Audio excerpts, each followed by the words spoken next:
Cientistas brasileiros desenvolveram um medicamento capaz de devolver movimentos a pessoas que sofreram lesões na medula.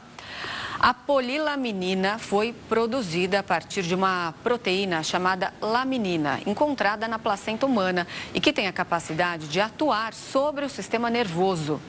Pacientes tetra e paraplégicos que participaram dos testes acadêmicos se recuperaram parcial ou totalmente da paralisia após terem a substância aplicada diretamente na coluna. A expectativa é de que a Anvisa autorize em até um mês a realização do estudo clínico regulatório desse medicamento. E a gente conversa agora com a cientista responsável por coordenar essa pesquisa, Tatiana Coelho de Sampaio, professora doutora da UFRJ.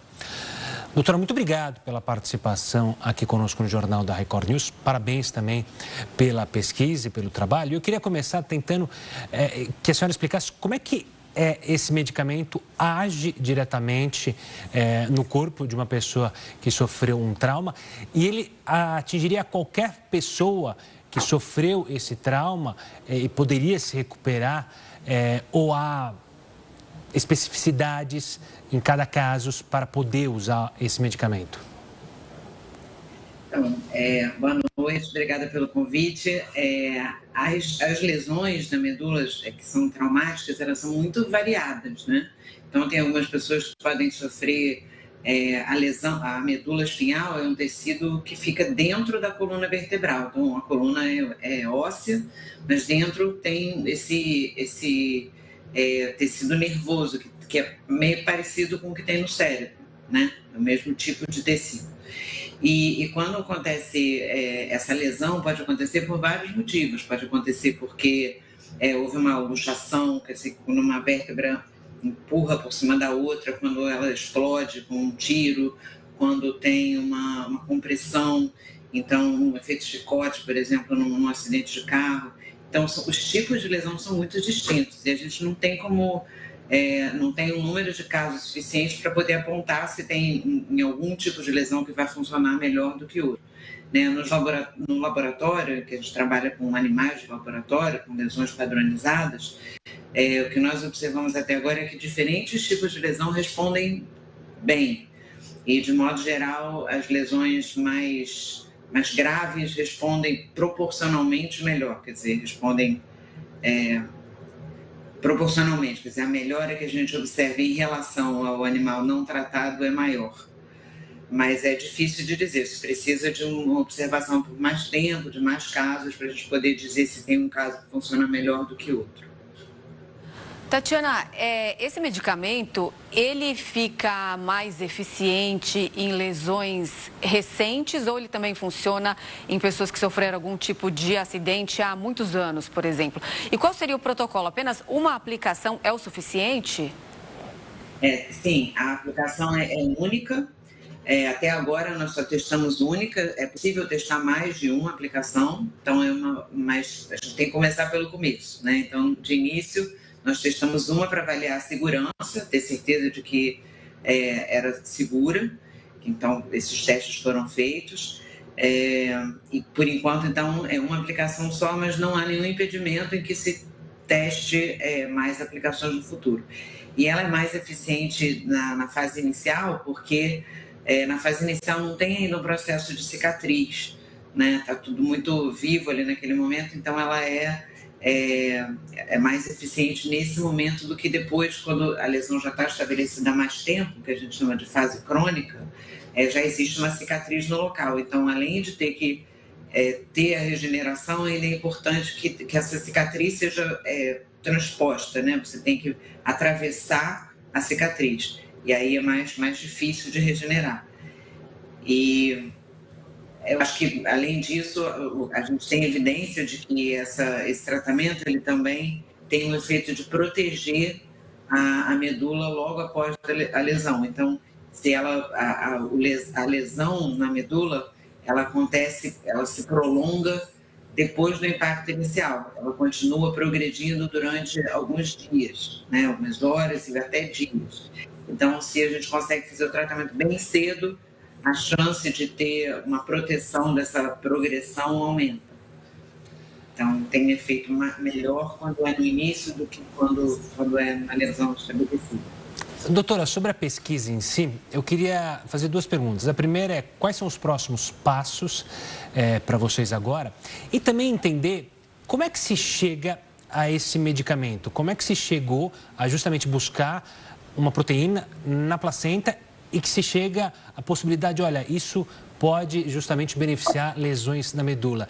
Daria para explicar como é que se chega, eu sei que é uma pesquisa obviamente extensa, mas daria para resumir como é que se chega, como é que vocês, cientistas, chegam a essa conclusão para chegar aos testes, enfim. Então, o que nós desenvolvemos no laboratório foi a polilaminina, que é uma forma mais estável e mais eficiente, como se fosse potencializada dessa proteína original que se chama laminina.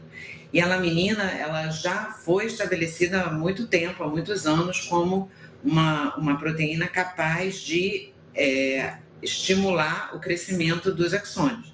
Então, na lesão da medula, os axônios eles são danificados. Os axônios são esses fios que passam na coluna. Então, no momento da lesão, esses fios são danificados. E já se sabe há mais tempo que a laminina ela é capaz de estimular esse crescimento.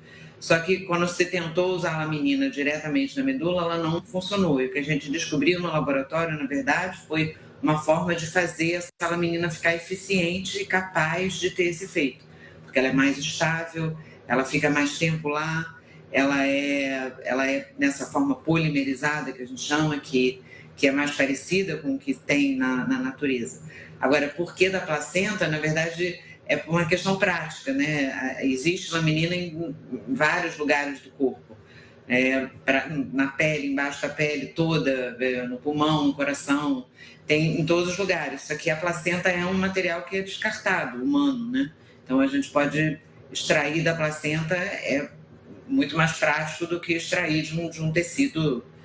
Enfim, a placenta é um material de descarte, por isso se extrai da placenta. E de que forma essa proteína, ela se difere das células-tronco, que nós sabemos que são também bastante usadas nesses casos? Então, são coisas bem diferentes, né? A célula, ela é como se ela é viva, né? Então ela se divide, ela tem uma vida, ela come, ela libera moléculas, como se fosse um ser vivo, só que pequenininho, que faz parte da gente. Então a gente tem várias células no corpo, cada uma delas é viva. Se você tira a célula do corpo, a gente consegue mantê-la em laboratório, se dividindo, crescendo, andando, ela continua fazendo várias coisas depois que você tira do corpo, porque ela é um mini ser vivo. A laminina é uma proteína, ela não é viva, ela faz parte do corpo, mas ela fica do lado de fora da célula, como se fosse uma estrutura. Então, como se a gente imaginasse, a célula ela é capaz de recompor, de produzir moléculas ali no local, ela tem uma versatilidade maior. A laminina, ela é uma coisa inanimada, vamos dizer assim, ela não tem vida própria, né? Ela é um material biológico, mas que não está vivo. Então, é por isso que ela não tem o efeito, e ela também não é imunogênica, quer dizer, ela não suscita uma reação imune, porque a de todo mundo é igual. Então, quando você coloca a laminina de uma pessoa na outra pessoa, a outra pessoa reconhece como própria porque é igual. Tá? Então, é uma coisa... ela não é viva, ela é só uma proteína, uma molécula isolada que a gente não vai usar como uma terapia. É como se fosse, por exemplo, você já ouviu falar de a pessoa que toma colágeno, certo? Então, colágeno é uma proteína da mesma natureza da laminina. Então, colágeno, você toma, você não acha que está comendo nada vivo. Não é um material biológico, porque não é vivo. A laminina é mais ou menos da mesma categoria, é uma proteína que fica fora da célula, é uma proteína que tem funções estruturais. Então, colágeno é muito equivalente à laminina. Tá certo. Doutora Tatiana Coelho, obrigado pela participação aqui conosco, falando sobre esse assunto. Mais uma vez, parabéns a você e todos os cientistas que participaram e que participam dessa pesquisa. De fato, um orgulho para nós brasileiros. Um forte abraço. Tá bom, obrigada pela oportunidade.